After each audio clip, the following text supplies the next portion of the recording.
sudah dimaafkan dari Allah, dijadikan sebagai dia daripada kita itulah hasil Allah.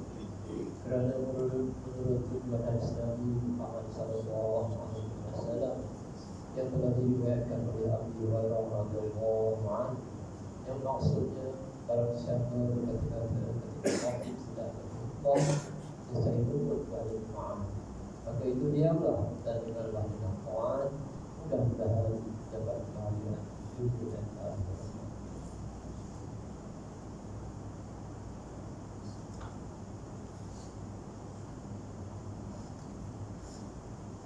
Alhamdulillahil qail innal ladhina amanu wa 'amilus salihati wa aqamus salata wa atuz zakata lahum ajruhum 'inda rabbihim wa la khawfun 'alayhim wa la hum yahzanun. Ashhadu an la ilaha illallah wahdahu la sharika lahu wa ashhadu anna sayyidana Muhammadan 'abduhu wa rasuluh. Allahumma salli wa sallim ala sayyidina Muhammad wa ala alihi wa ashabihi ajma'in. Amma ba'du, fa ya ibadallah ittaqullah usikum wa iyaya bittaqwallahi faqad fazal muttaqun.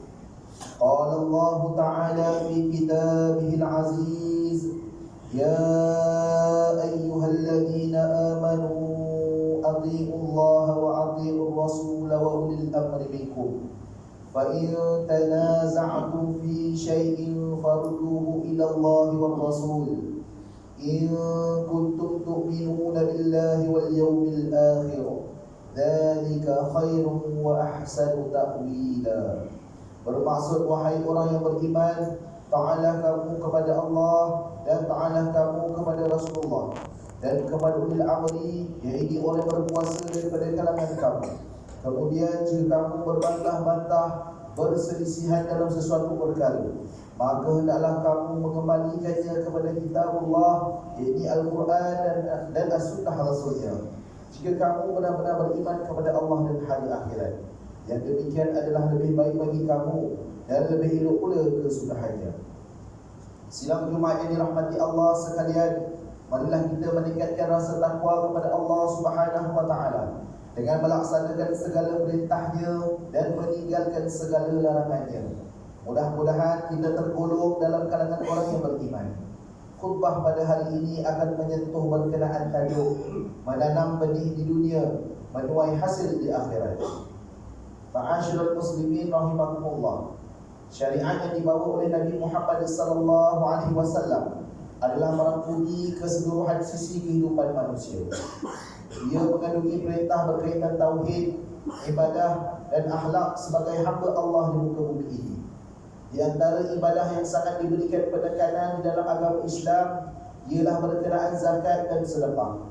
Kedua-duanya ini sangat berkaitan dengan harta yang dimiliki oleh manusia dan bagaimana ia sepatutnya diatur dalam kehidupan. Setiap perintah Allah Subhanahu wa taala itu pastinya mempunyai hikmah yang tersendiri. Sikap orang mukmin yang mentaati perintah Allah Subhanahu wa taala ini dirakamkan menerusi firman-Nya dalam surah Al-Baqarah ayat 277 sebagaimana yang dibacakan pada awal khutbah tadi, yang bermaksud, sesungguhnya mereka yang beriman mengerjakan amalan saleh, mendirikan salat dan menunaikan zakat, mereka mendapat pahala di sisi Tuhan mereka. Mereka tidak bimbang berlakunya sesuatu yang tidak baik terhadap mereka dan mereka tidak pula bersedih hati. Allah Subhanahu wa taala memuji mereka yang sentiasa mempertahankan imannya serta tidak berkira-kira dalam soal harta. Nikmat yang dikurniakan oleh Allah Subhanahu wa taala kepada kita di dunia adalah merupakan ujian. Ia adalah medan untuk melihat sama ada kita menjadi orang yang bersyukur ataupun sebaliknya. Bagi mereka yang bersyukur dan menunaikan segala perintah Allah, maka dijanjikan untuk mereka dengan ketenangan hati dan akan memperolehi pahala yang besar di sisi Allah Subhanahu wa taala. Sidang Jumaat yang dirahmati Allah sekalian, mari kita sama-sama renungi serta fahami maksud di sebalik perintah mengeluarkan zakat ini. Pertama, zakat bukanlah sekadar bertujuan untuk kita mengumpulkan harta dan menginfakkannya kepada golongan yang memerlukan. Akan tetapi, tujuan utama di sebalik perintah ini adalah untuk menjadikan manusia sedar bahawa nilai imannya adalah lebih tinggi daripada harta yang dimiliki. Seorang pemilik harta itu adalah tuan kepada hartanya dan bukan hamba kepada harta. Kedua, walaupun zakat itu dilihat akan membuatkan jumlah harta semakin berkurangan, akan tetapi sebaliknya orang yang berzakat tidak pernah jatuh miskin. Bahkan rezeki dan hartanya semakin bertambah. Hal ini disebabkan oleh keberkatan yang diletakkan oleh Allah Subhanahu wa taala dalam harta yang dizakatkan. Jiwa mereka akan lebih tenang dan semakin bertambah keyakinannya terhadap rezeki Allah Subhanahu wa taala. Ketiga, zakat dapat menghapuskan dosa dan menjadikan kita jauh daripada sifat bakhil, kedekut dan cintakan dunia. Keempat, Islam menganjurkan agar umatnya mengeluarkan sedekah dan menunaikan zakat, kerana di dalam harta itu terdapat hak yang ada pada orang lain. Ia juga dapat mendidik jiwa manusia agar menjauhi daripada perbuatan yang buruk dan keji. Perlu difahami bahawa bersihnya harta itu bukanlah pada luarannya semata-mata, akan tetapi bersihnya harta itu adalah apabila kita dapat menyucikan diri daripada akhlak yang buruk. Kelima, zakat juga adalah merupakan penghubung di antara golongan yang kaya dengan golongan yang miskin. Zakat dapat merangsang keseimbangan ekonomi di dalam masyarakat dan menjaga kesejahteraan golongan yang kurang bernasib baik. Harta kekayaan yang dimiliki oleh golongan yang kaya dapat disalurkan kepada golongan yang memerlukan, dan ini dapat mengurangkan jumlah miskin tegar di dalam masyarakat. Saudara-saudaraku kaum muslimin yang dirahmati Allah, Majlis Agama Islam Negeri Johor adalah merupakan badan yang bertanggungjawab untuk mengatur dan menguruskan amanah yang berkaitan dengan harta zakat. Ini membolehkan harta zakat disusun dan diatur supaya pembahagiannya dapat dilakukan secara adil dan tepat. Justru umat Islam dinasihatkan agar menyalurkan pembayaran zakat kepada Majlis Agama Islam Negeri Johor supaya ia dapat mencegah daripada sindiket atau pihak yang ingin mengambil kesempatan terhadap harta zakat. Zakat pada hakikatnya bukanlah suatu beban kepada orang Islam. Bahkan ianya adalah satu peraturan yang membantu mewujudkan keseimbangan di dalam masyarakat. Sebenarnya harta kekayaan yang dipinjamkan kepada kita itu adalah amanah Allah. Walaupun rezeki dan harta yang kita perolehi itu hasil daripada usaha kita dalam bekerja, namun harta kita itu bukanlah milik mutlak kita. Ia boleh diambil semula daripada kita pada bila-bila masa oleh yang memberikan rezeki itu. Persoalannya di sini, bagaimanakah kedudukan orang yang enggan dan lalai daripada kewajipan menunaikan zakat? Baginda Rasulullah SAW pernah memberi peringatan kepada golongan yang enggan mengeluarkan zakat dengan ancaman azab siksa yang amat berat di akhirat kelak. Harta yang disimpan dan tidak dizakatkan itu akan menjadi haiwan buas yang akan mengazab pemiliknya kerana tidak digunakan pada tempat yang sewajarnya. Dalam sebuah hadis yang diriwayatkan daripada Abu Hurairah radhiyallahu anhu, bahawa Rasulullah SAW pernah bersabda yang bermaksud, barang siapa yang dikurniakan oleh Allah dengan harta, lalu dia tidak mengeluarkan zakat, maka hartanya pada hari kiamat nanti akan menjadi seekor ular yang dikenali sebagai Syuja'ul Aqra, yang mempunyai dua bisa di bahagian mulutnya. Ia akan membelit dan menggigit orang itu dengan kedua-dua rahangnya sambil berkata, akulah hartamu dan aku adalah apa yang kamu simpan. Sidang umat yang dirahmati Allah sekalian, sebagai kesimpulan bagi mengakhiri khutbah pada hari ini, khatib ingin mengingatkan para jemaah sekalian bahawa harta yang kita miliki itu adalah merupakan pinjaman daripada Allah Subhanahu wa taala. Kita semua dapat merasai kenikmatan memiliki harta adalah semata-mata kerana rahmat dan kasih sayangnya. Ia boleh datang dan pergi dalam kehidupan kita pada bila-bila masa. Ingatlah, berzakat tidak akan mengurangkan sedikit pun daripada harta seseorang. Malah ia akan menjadikan harta kita semakin berkat dan subur. Harta yang tidak diberkati akan menjadikan pemiliknya umpama meminum air daripada lautan.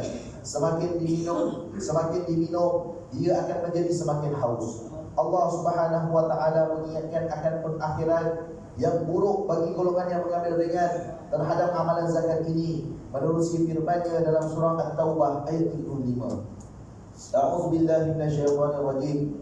Yauma yuhma 'alaiha fi nar jahannam fatukwa biha jibahuhum wa junubuhum wa zuhuruhum.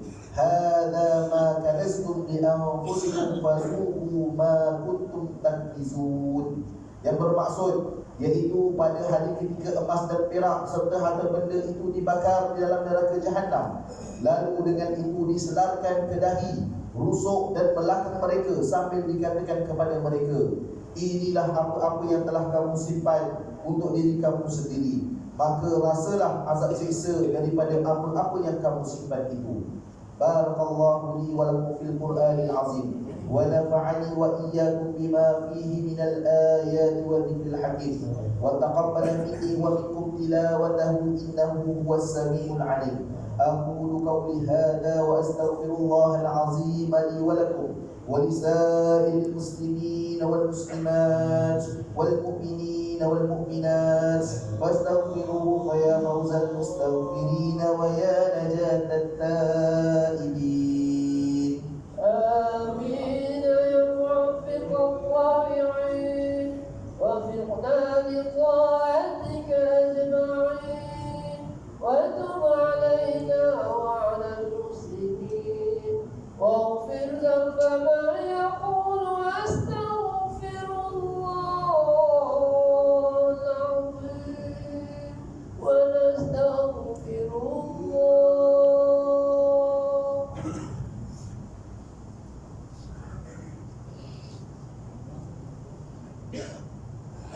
Alhamdulillah hamdan katsiran kama amara. Asyhadu an la ilaha illallah wahdahu la syarika lah. Iqrar bi rububiyyatihi wa irghaman liman jahada bihi wa kafara.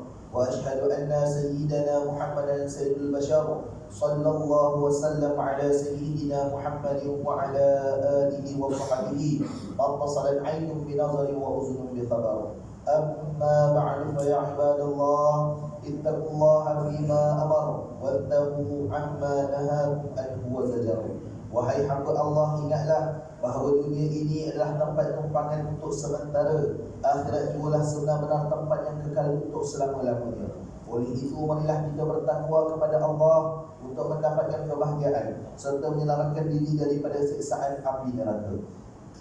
Allah berfirman dalam surah Al-Ahzab ayat 56, Innallaha wa malaikatahu yusalluna 'alan nabi ya ayyuhalladzina amanu sallu 'alaihi wa sallimu taslima.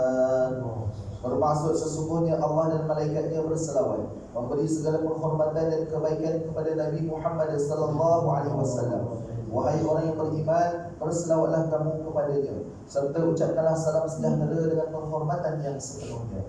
Allahumma salli wa sallim ala sayyidina Muhammad wa ala ali sayyidina wa maulana Muhammad. Marilah kita bermohon kepada Allah Subhanahu wa taala semoga Allah meridai khalifah-khalifah Rasulullah sallallahu alaihi wasallam, yaitu Sayyidina Abu Bakar As-Siddiq radhiyallahu anhu, Sayyidina Umar bin Khattab radhiyallahu anhu, Sayyidina Utsman bin Affan radhiyallahu anhu, dan Sayyidina Ali bin Abi Thalib radhiyallahu anhu, dan sahabat-sahabat baginda yang sama-sama berjuang menegakkan agama Allah yang maha suci ini radhiyallahu anhu.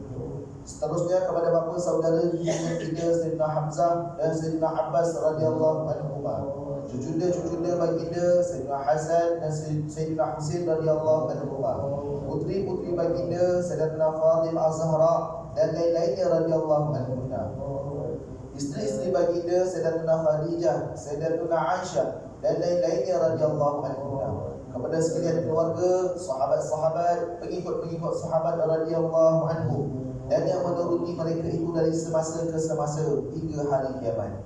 اللهم اغفر للمسلمين والمسلمات والمؤمنين والمؤمنات الأحياء منهم والأموات. Ya Allah, ampunkanlah sekalian kaum muslimin dan muslimat, mukminin dan mukminat, sama ada yang masih hidup ataupun yang telah meninggal dunia.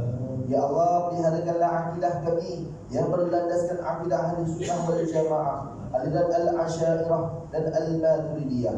Ya Allah, pelihara, lindungi, jauhi dan selamatkanlah apalah kiranya diri kami ini, zuriat keturunan kami, keluarga kami dan umat Islam keseluruhannya daripada apa jua balak dan bencana, wabak dan penyakit, segala mara bahaya, kesusahan dan keburukan. Ya Allah, berikan kemuliaan dan kesejahteraan kepada mereka yang berjihad dan menafkahkan hartanya ke jalan-Mu, seperti pembayar-pembayar zakat, pewakaf-pewakaf dan seumpamanya.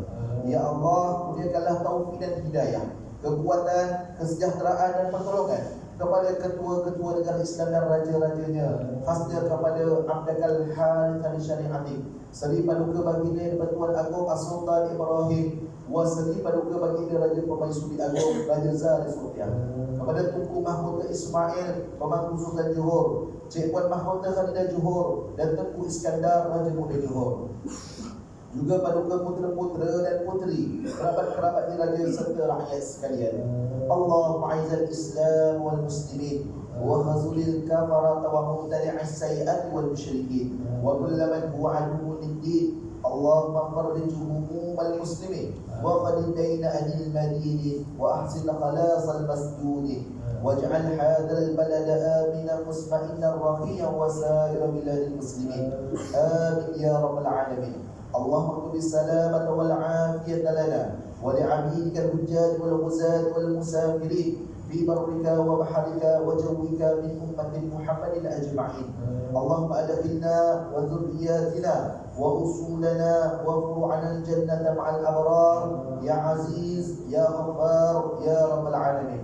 ربنا هب لنا من أزواجنا وذرياتنا قرة أعين واجعلنا للمتقين إماما. ربنا اغفر لنا ولإخواننا الذين سبقونا بالإيمان ولا تجعل في قلوبنا غلا للذين آمنوا ربنا إنك رؤوف رحيم. ربنا آتنا في الدنيا حسنة وفي الآخرة حسنة وقنا عذاب النار والحمد لله رب العالمين. عباد الله، إن الله يأمر بالعدل والإحسان وإيتاء ذي القربى وينهى عن الفحشاء والمنكر والبغي يعظكم لعلكم تذكرون. فاذكروا الله العظيم يذكركم واشكروه على نعمه يزدكم ولذكر الله أكبر والله يعلم ما تصنعون. أقم الصلاة.